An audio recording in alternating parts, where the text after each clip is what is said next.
అందరికీ స్వాగతం. ఈరోజు మనం చాలా ముఖ్యమైన విషయం గురించి మాట్లాడుకుందాం. అదేంటంటే మన వృత్తిపరమైన ఉత్సుకతను మళ్ళీ ఎలా రగిలించుకోవాలో. సరే, ఇంక ఆలస్యం చేయకుండా ఈ విషయంలోకి లోతుగా వెళ్ళిపోదాం. ప్రతిదీ ఇంతకుముందే చెప్పబడింది, కాని ఎవరూ విననందున మనం వెనక్కెళ్ళి మళ్లీ మొదలు పెట్టాలి అనే ఆండ్రే గైడ్ చెప్పిన ఈ మాటలు మన ఆధునిక పని వాతావరణంలో చాలామంది ఎదుర్కొనే ఒక సమస్యను చక్కగా వివరిస్తాయి.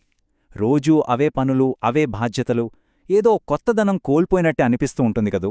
మనం చేసే పనికి, మనకు దొరికే ప్రేరణకు మధ్య గ్యాప్ పెరిగిపోతోందని ఎప్పుడైనా అనిపించిందా? అంటే మనం చేసే పని ఎక్కువైపోయి మనకు దొరికే స్ఫూర్తి తగ్గిపోయినట్టుగా? చాలామంది నిపుణులు ఈ సమస్యని ఎదుర్కొంటూనే ఉంటారు.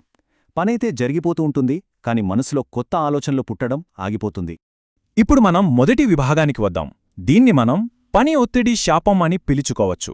అంటే బిజీగా ఉంటూనే, ఉత్పాదకంగా ఉంటూనే మనలోని ప్రేరణను ఎలా కోల్పోతామో చూద్దాం. దీన్నే పనిలో మునిగి విసుగు చెందడం అంటారు. అంటే పనులైతే పూర్తి చేస్తున్నాం కాని మనసుకి ఎటువంటి ఉత్తేజముండదు. యాంత్రికంగా పనులు చేసుకుంటూ వెళ్ళిపోతామన్నమాట. ఇది చాలామంది నిపుణులెదుర్కొనే ఒక పెద్ద ప్రమాదం. ఇక్కడ ఈ రెండు స్థితుల మధ్య తేడాను గమనించండి. ఒకవైపు పనిలో మునిగి విసుగు చెందిన వాళ్ళుంటారు. వాళ్ళు పనిని యాంత్రికంగా చేస్తారు. మరోవైపు నిజంగా నిమగ్నమైన వాళ్ళుంటారు. వాళ్ళు ఉత్సుకత కోసం వెతుకుతారు, కొత్త ప్రశ్నలు వేసుకుంటారు, పనినుంచే శక్తిని పొందుతారు. మనం సరిగ్గా ఈ తేడాన్నే పరిష్కరించాలనుకుంటున్నాం. సరే, ఇప్పుడు రెండో విభాగానికి వద్దాం.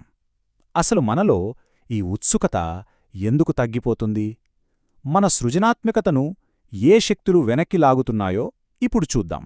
మనం సృజనాత్మక విలోమం అనే ఒక ఉచ్చులో పడిపోతాం. అంటే ఏంటంటే మన లోపలికి వచ్చే స్ఫూర్తి ప్రవాహం కన్నా మన నుంచి బయటకు వెళ్లాల్సిన ఆలోచనల డిమాండ్ ఎక్కువైపోయినప్పుడు అప్పుడు మన ఉత్సుకత సహజంగానే నీరసించిపోతుంది.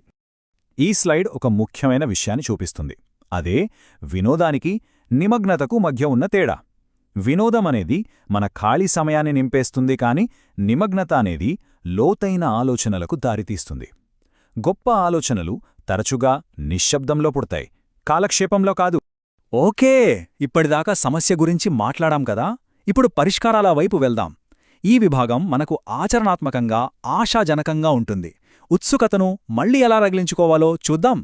ఉత్సుకతను పెంచుకోవడానికి ఇక్కడ 4 సింపుల్ మార్గాలున్నాయి. మొదటిది, మనసులో వచ్చే ప్రశ్నలన్నింటినీ ఒకచోట రాసుకోవడం. రెండవది, చదవడానికి, ఆలోచించడానికి రోజూ కొంత సమయం కేటాయించడం. మూడవది, మన ఆలోచనలకు చిన్న చిన్న నమూనాలు ఇచ్చి ప్రయత్నించి చూడటం. ఇక నాలుగవది, మనకంటూ ఒక ప్రత్యేక స్థలాన్ని ఏర్పాటు చేసుకోవడం. అక్కడ మనల్ని ఎవరూ డిస్టర్బ్ చేయకుండా లోతుగా ఆలోచించగలం. ఒక్క క్షణం ఆలోచిద్దాం. మనకంటూ ఒక ఆనంద నిలయం ఎక్కడుంది? మనల్ని మనం ఉత్తేజపరుచుకోవడానికి, లోతుగా ఆలోచించడానికి మనకంటూ ఒక ప్రత్యేక స్థలం ఉందా? ఇది చాలా ముఖ్యమైన ప్రశ్న. ఇప్పుడు మనం మరో పరిష్కారం గురించి తెలుసుకుందాం. ఇది ఒక మానసిక నమూనా, అంటే ఒక ఆలోచనా విధానమన్నమాట. ఇది సమస్యలను చురుకుగా అన్వేషించడానికి బాగా సహాయపడుతుంది. దీన్నే సాధ్యతల ఆలోచన అంటాం. ఇందులో 4 ఏలు ఉంటాయి. ఆకాంక్షలు అంటే అసలు లక్ష్యమేంటి? అనుబంధాలు అంటే ఈ సమస్య దేనిలా ఉంది? అంచనాలు అంటే మనం ఏ నమ్మకాలను ప్రశ్నించవచ్చు? ఇంకా లక్షణాలు అంటే సమస్య యొక్క స్పష్టమైన రూపం ఏంటి? ఈ 4 సూత్రాలు సమస్యలను కొత్త కోణంలో చూడటానికి సహాయపడతాయి. సరే, ఇవన్నీ బాగానే ఉన్నాయి, కానీ వీటిని ఒక అలవాటుగా ఎలా మార్చుకోవాలి? ఈ తీవ్రమైన ఉత్సుకతను మన రోజువారీ జీవితంలో ఒక భాగం ఎలా చేసుకోవాలో ఇప్పుడు చూద్దాం. విషయాలు తెలియవని అంగీకరించడానికి మనల్ని మనం అనుమతించుకోవాలి. నిజమైన ఉత్సుకత ఇక్కడే మొదలవుతుంది. మనకు తెలియదని ఒప్పుకున్నప్పుడే కదా మనం నేర్చుకోవడానికి సిద్ధంగా ఉంటాం.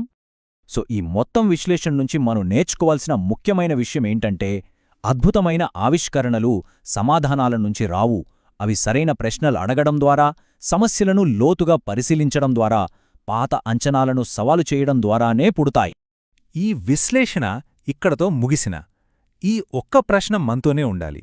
ఇది ఏమవ్వాలని కోరుకుంటోంది?